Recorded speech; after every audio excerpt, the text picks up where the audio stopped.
प्यारे विद्यार्थियों, आज हम पढ़ने जा रहे हैं दो चर वाले रैखिक समीकरण युग्म। तो सबसे पहले देखते हैं कि दो चर वाले रैखिक समीकरण युग्म का मतलब क्या होता है।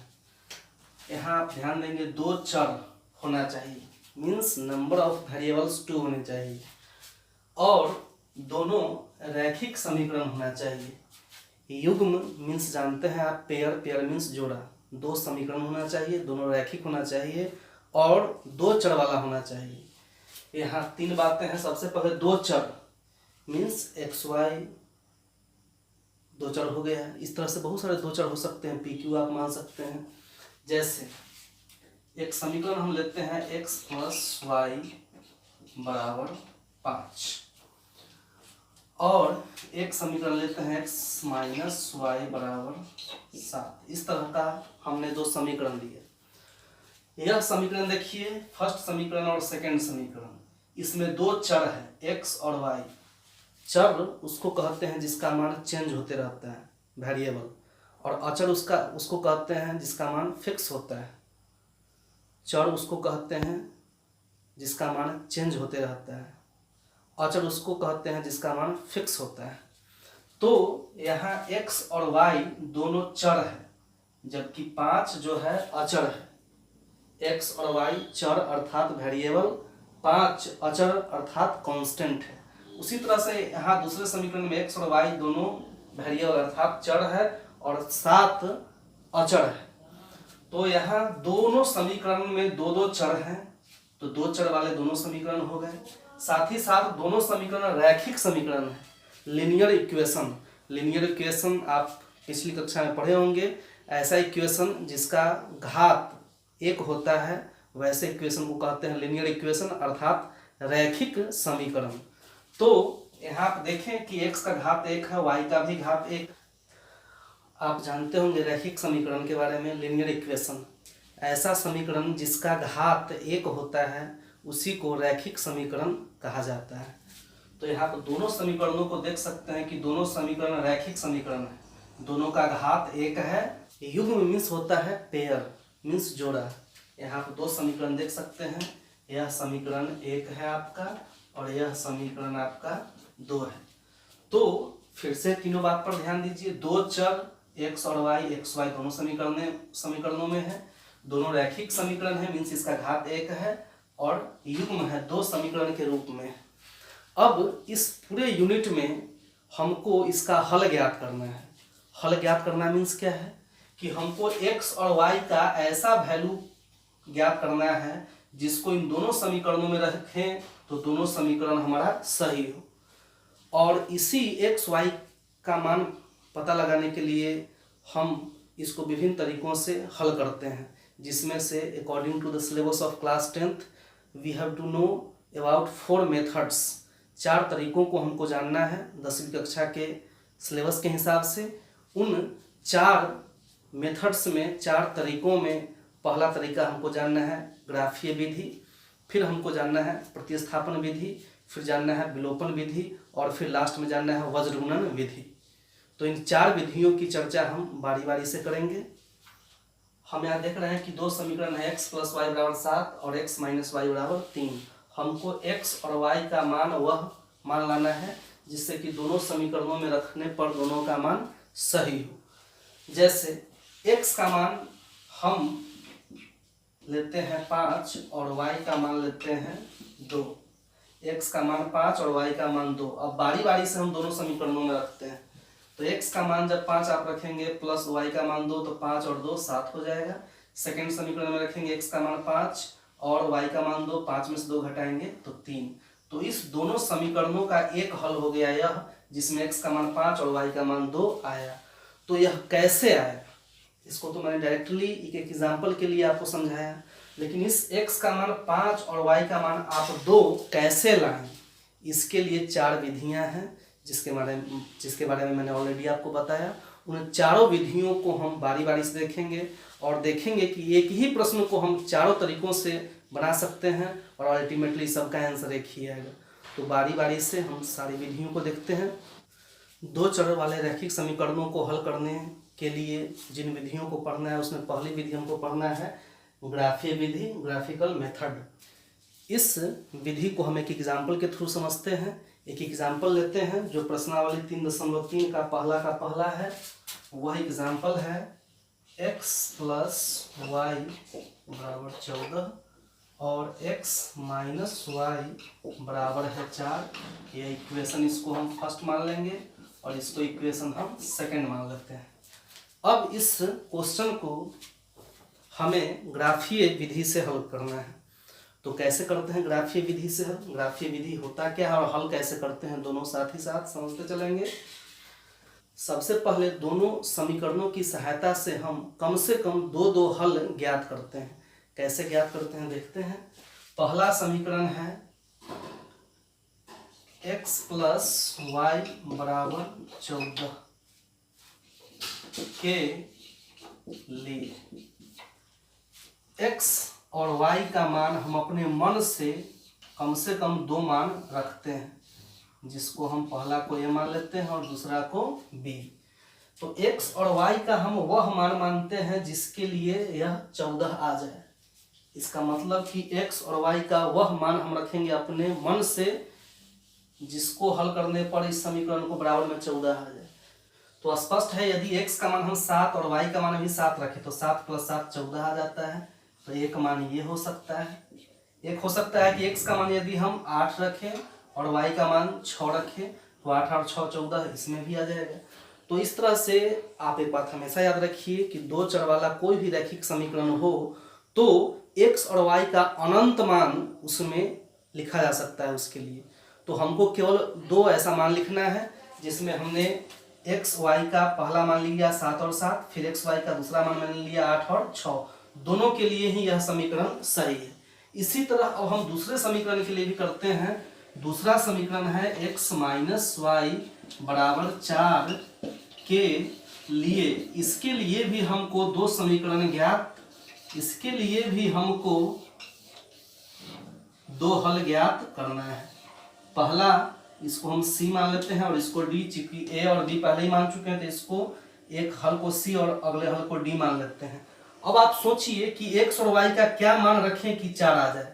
तो सिंपली x का मान यदि हम 5 रखते हैं और y का मान 1 तो 5 में से जाएगा 4। इसी तरह अगले मान के लिए x का मान यदि हम 6 रखते हैं और y का मान 2 रखते हैं तो 6 में से 2 जाएगा तो भी 4 आ जाएगा। इस तरह से अनंत हल हो सकता है, हमको केवल दो हल यहाँ लेने हैं। तो ये तो हो गया हल, हमने ज्ञात किया दोनों समीकरणों का अलग अलग। ग्राफीय विधि से हम हल कैसे करेंगे, इसके लिए आप जानते हैं कि हम एक अक्ष खींच लेते हैं और एक हम y अक्ष खींच लेते हैं। एक अक्ष खींच लेते हैं हम और एक y अक्ष। यह हो गया आपका x अक्ष और यह हो गया आपका y अक्ष। चूंकि सब पॉजिटिव नंबर्स ही हैं इसलिए हम प्रथम चतुर्थांश को ही बड़ा करके देख रहे हैं, दूसरे तीसरे चौथे को छोड़ दे रहे हैं, छोटा कर दे रहे हैं उसको। तो यहाँ आप जानते होंगे कि x अक्ष और y अक्ष जहाँ कटता है उसको मूल बिंदु बोलते हैं, उसको 0 से डिनोट करते हैं। इधर पॉजिटिव जाएगा x अक्ष पर, इधर y अक्ष पर पॉजिटिव नंबर जाएगा। तो हम नंबर डिनोट कर लेते हैं। आप ग्राफ की कॉपी जब लेंगे तो देखेंगे कि उसमें 3 तरह के लाइन होते हैं, एक सबसे मोटा लाइन, एक उससे कम मोटा और एक सबसे पतला। तो हमको जो नंबरिंग करना है, जो नंबर लिखना है, वो सबसे मोटे लाइन पर लिखना है और यहाँ से शुरू करना है और प्रत्येक मोटे लाइन पर जो है इसका संख्या लिखते जाना है। इसी तरह से ऊपर भी लिखते जाना है। तो इसके बाद जो मोटा लाइन आएगा वह हो जाएगा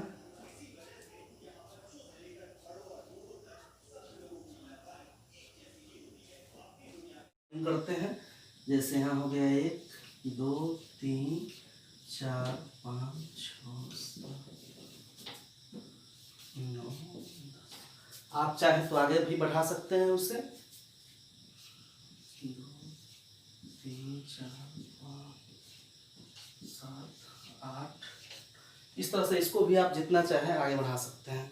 हमारा काम लगभग इतना में हो जाएगा, इसलिए इतना ही पर मैं स्टॉप कर देता हूँ इसको। अब हम आते हैं a का कोऑर्डिनेट मीन्स निर्देशांक। a का निर्देशांक है x का मान 7 और y का मान 7। इसमें हमको रखना है x का मान 7 और y का मान भी 7। आप जानते हैं ये x अक्ष है और ये y अक्ष है। तो x का मान 7 आ रहा है यहाँ पे, यहाँ से जो लाइन जा रही है, और y का मान 7 आ रहा है यहाँ पर, यहाँ से जो लाइन जा रही है, दोनों जहाँ पे कटेगा, यहाँ से 7 से जो लाइन जा रही है और जो यहाँ 7 से जा रही है, जहाँ पर दोनों कटेगा, सपोज मान लीजिए यहाँ पर कट रहा है, यह A हो गया बिंदु जिसका निर्देशांक हो गया 7,7। अब B का निर्देशांक हम देखेंगे, x का मान 8 है और y का मान 6 है, तो x का मान 8 यहाँ आ गया, यहाँ से जो लाइन जाएगा होते हुए और 6 से जो आएगा सो होते हुए, तो यहाँ सपोज मान लीजिए कि यहाँ पर आ रहा है, तो ये B का निर्देशांक हो जाएगा, x का वैल्यू 8 और y का 6।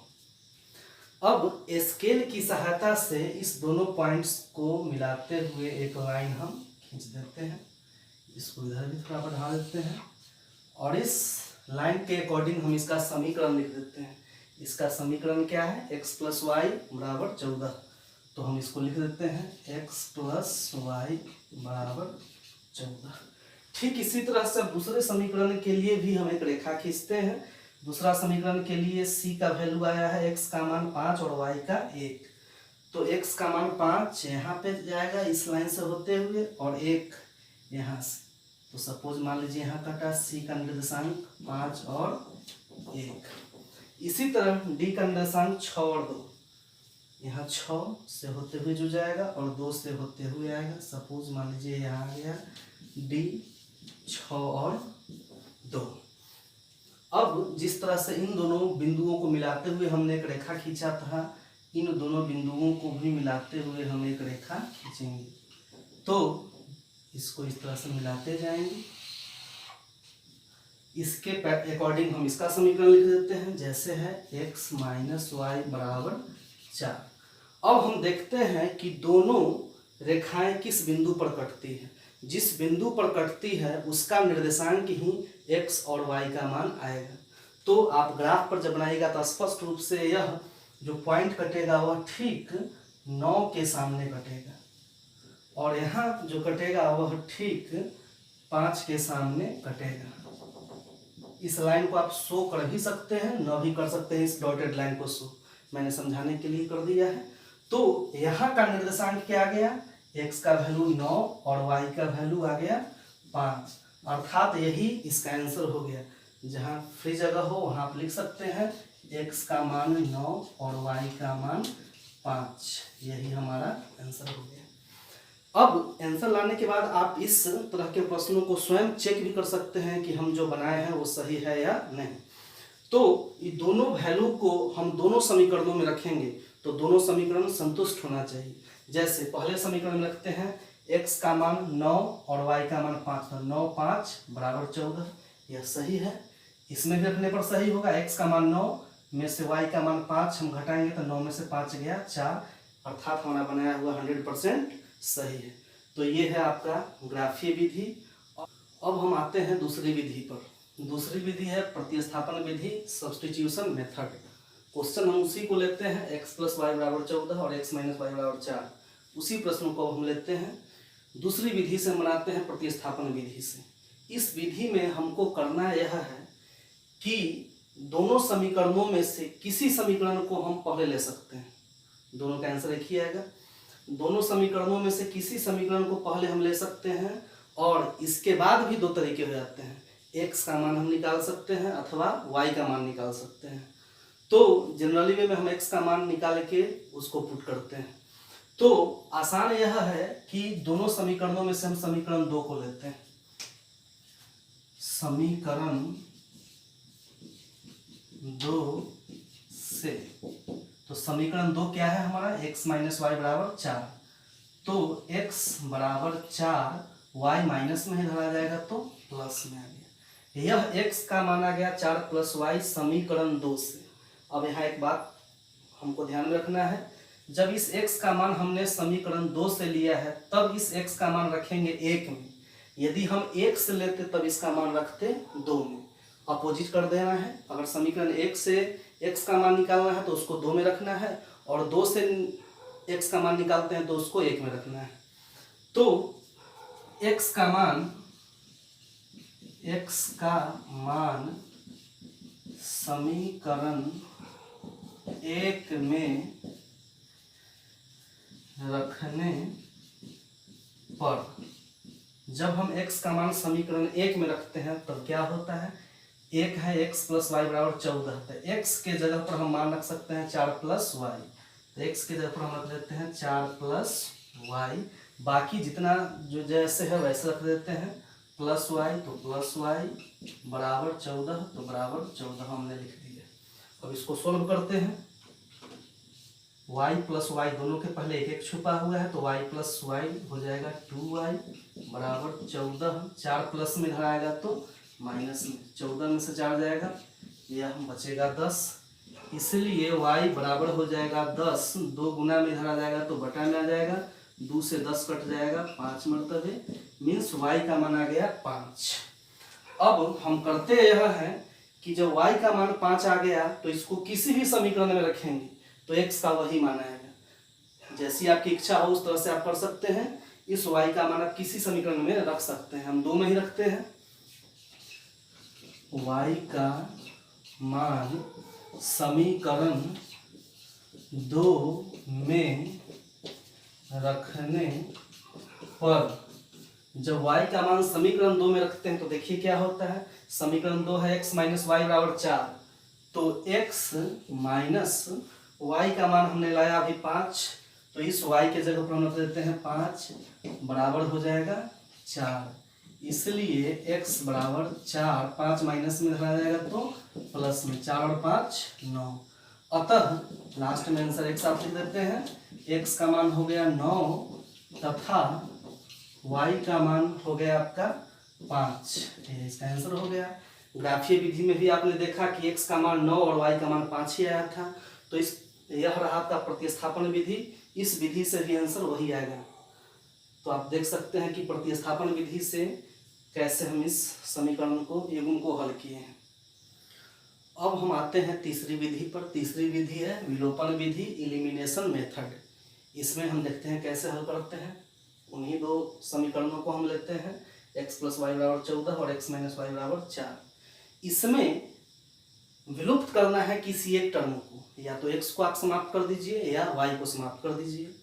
समाप्त कैसे करेंगे, यदि x वाला कोई टर्म दोनों बराबर हो और दोनों विपरीत चिन्ह का हो तब जोड़ देंगे, और समान चिन्ह का हो तो घटा देंगे। तो पहले हम देखते हैं इसमें आसानी से कि x और y में बराबर कौन है। अगर कोई बराबर है तो उसको ही विलुप्त करने का हम प्रयास करते हैं। इस विधि में हम यह देखते हैं कि x और y का कौन सा मान हम आसानी से समाप्त कर सकते हैं। तो यदि हम इन दोनों समीकरणों को जोड़ दें, समीकरण 1 एवं 2 को जोड़ने पर, यदि हम समीकरण 1 और 2 को जोड़ दें, आप घटा करके भी बना सकते हैं, जोड़ के बनाना है यहाँ इस क्वेश्चन के अर्थ में ज़्यादा बेहतर होगा। तो यहाँ हो जाएगा x प्लस वाई बराबर 14 और x माइनस वाई बराबर 4। जब दोनों को जोड़ देंगे तो x और x जुटेगा 2x हो जाएगा, और y में माइनस वाई जुटेगा तो ये कैंसिल हो जाएगा, y में से y घट जाएगा। 14 में 4 जोड़ेंगे तो ये आ जाएगा 18, इसलिए x बराबर हो जाएगा 18, 2 चला आएगा बटा में, 2 से 18 बटेगा 9 मरतबे, अर्थात x का मान आ गया 9। पुनः उसी तरह से x का मान आप किसी समीकरण में रखेंगे तो y का मान हमको आ जाएगा। इस x का मान हम समीकरण 1 में रख देते हैं, x का मान समीकरण 1 में रखने पर, तो समीकरण 1 है x प्लस वाई बराबर 14, तो x के जगह पर हम रखते हैं 9 प्लस y बराबर 14, इसलिए y बराबर हो जाएगा 14, 9 प्लस में आएगा तो माइनस में, 14 में से 9 जाएगा 5, अतः x का मान हो जाएगा आपका 9 तथा y का मान हो जाएगा 5। तीसरी विधि से भी आप देख सकते हैं कि आंसर वही है। चौथी विधि में हम देखते हैं वज्र गुणन विधि, क्रॉस मल्टीप्लिकेशन मेथड। तो इस विधि में आपको क्वेश्चन को सोल्व करने के लिए आपको दो फार्मूला याद होना चाहिए। एक्स का फार्मूला है b1 c2 minus b2 c1 बटा a1 b2 minus a2 b1, और y का फार्मूला है c1 a2 minus c2 a1 बटा a1 b2 minus a2 b1। दोनों में आप एक बात देखेंगे कि निचला पोर्शन दोनों का वही है, a1 b2 minus a2 b1, और यहाँ भी वही है, ऊपर चेंज होता है। दोनों फार्मूला आपको याद रखना चाहिए, और इस फार्मूला पर डायरेक्ट हम वैल्यू रखते हैं ABC का और हमारा आंसर आ जाता है।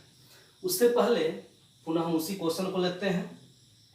वज्र गुणन विधि से हल करने के लिए हमको यह ध्यान रखना होता है कि बराबर के इधर राइट साइड RHS का वैल्यू 0 होना चाहिए। तो समीकरण 1 और 2 को थोड़ा सा हम चेंज कर देते हैं, जैसे हो जाता है x प्लस वाई, 14 प्लस में इधर आएगा तो माइनस, तो बराबर बच जाएगा 0। अब यहाँ हो जाएगा x माइनस वाई, 4 प्लस में इधर आएगा तो माइनस बराबर 0। तो यह दोनों समीकरणों को हम इस रूप में चेंज कर दिए। अब हम a1 b1 c1 और a2 b2 c2 का मान कैसे निकालते हैं उसको हम समझते हैं। a1 का मान, पहले समीकरण में x का जो गुणांक है वो a1 कहलाता है, y का जो गुणांक है वो b1 कहलाएगा, और जो केवल कांस्टेंट टर्म है वह c1 कहलाएगा। जैसे a1 का मान यहाँ क्या छुपा है 1, b1 का मान भी यहाँ है क्या 1, और c1 का मान यहाँ हो जाएगा -14। और दूसरे समीकरण में x का जो गुणांक होगा a2, y का जो गुणांक है b2, और जो केवल कांस्टेंट टर्म है वह c2।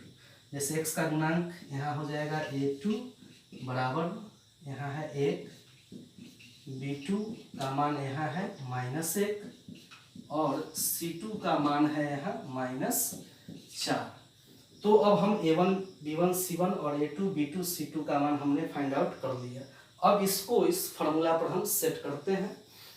जैसे x का मान हमको पता है कि चूंकि x बराबर है क्या b1 c2 minus b2 c1 बटा a1 b2 minus a2 b1।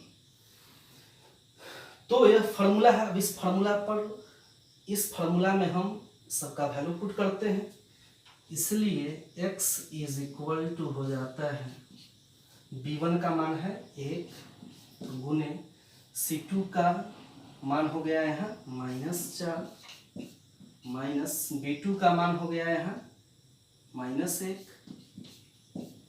गुने c1 का मान हो गया यहाँ -14 बटा।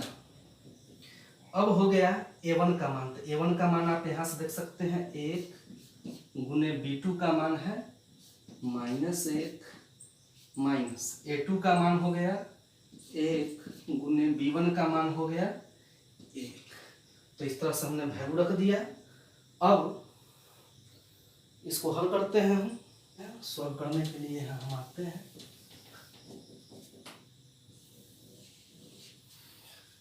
एक को -4 से हम गुना करते हैं तो हमारा मान आता है -4 माइनस गुने माइनस प्लस, प्लस गुने माइनस, माइनस 14 एकम 14 बटा, यहाँ देखिए प्लस गुने माइनस, माइनस 1 एकम आता है 1 माइनस 1 एकम 1। इसको हल करते हैं, -4 -14 हो जाएगा -18 बटा -1 -1 -2, माइनस से माइनस कैंसिल, 2 से 18 9 मरतबे आ जाएगा। तो यहाँ x का वैल्यू हमारा आ गया 9। अब y का फॉर्मूला यही है, इसलिए y का वैल्यू भी हम निकाल देते हैं। c1 का मान आप देख सकते हैं यहाँ -14 गुने a2 का मान देखिए यहाँ 1 माइनस c2 का मान है यहाँ -4 गुने a1 का मान है यहाँ 1 बटा में आप चूंकि दोनों का बटा x का या y का दोनों का बटा वही है, तो डायरेक्ट आप चूंकि हल करके यहाँ -2 लाए हैं तो डायरेक्ट -2 भी यहाँ लिख सकते हैं। या फिर उसी फॉर्म में जो यहाँ लिखे हैं ऐसे लिख सकते हैं आप, 1 गुने -1 माइनस 1 गुने 1। इसको सोल्व करते हैं तो माइनस गुने प्लस, -14 एकम 14, माइनस गुने माइनस प्लस 4 एकम 4 बटा प्लस गुने माइनस, -1 एकम 1 -1 एकम 1। तो -14 प्लस 4 हो जाएगा -10 बटा -1 -2, माइनस से माइनस कैंसिल, 2 से 10 कट जाएगा 5 मतलब। अतः इस स्थिति में भी आप देख सकते हैं कि x का मान आ गया 9 तथा y का मान आ गया 5। तो इस तरह से आप देख सकते हैं कि एक ही प्रश्न को मैंने चारों तरीके से बनाया और चारों का आंसर वही आया। तो according to the syllabus of class 10th we have to know about 4 methods to solve this type of equations. तो इस तरह से आपका यह यूनिट में इन 4 विधियों को पढ़ना है डिटेल में। थैंक्स।